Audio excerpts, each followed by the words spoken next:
প্রিয় শিক্ষার্থী বন্ধুরা, আসসালামু আলাইকুম। আজকে আমি তোমাদের সাথে বর্গমূলের একটি ম্যাজিক নিয়ে এসেছি।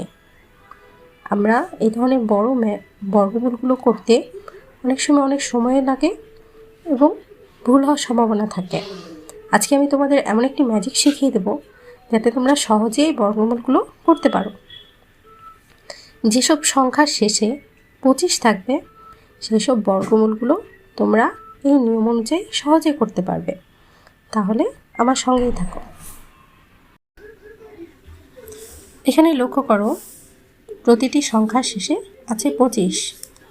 আমরা জানি 25-এর বর্গমূল হলো 5 এবং সামনের যে সংখ্যাটি দেখো 24কে আমরা কি করব, দুটি ক্রমিক সংখ্যার গুণফল হিসেবে প্রকাশ করব। তাহলে 24কে আমরা কিভাবে প্রকাশ করতে পারি? 3 গুণ 8, 3 8 24।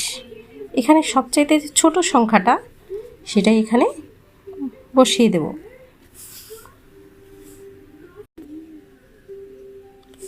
পরের সংখ্যাটি দেখো, এখানেও 25-এর বর্গমূল হলো 5 আর 63কে আমরা দুটি ক্রমিক সংখ্যার গুণফল হিসেবে প্রকাশ করব। কিভাবে?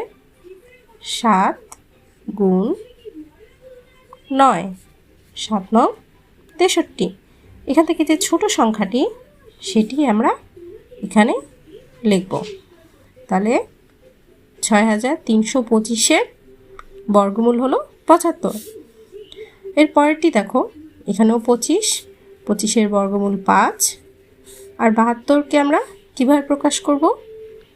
8 গুণ 9, 8 9 72 এবং ছোট সংখ্যাটি আমরা এখানে বসাবো। তাহলে কত হলো? 85। এবং এই সংখ্যাটির বর্গমূল কত হবে সেটা তোমরা কমেন্ট করে আমাকে অবশ্যই জানাবে। ধন্যবাদ।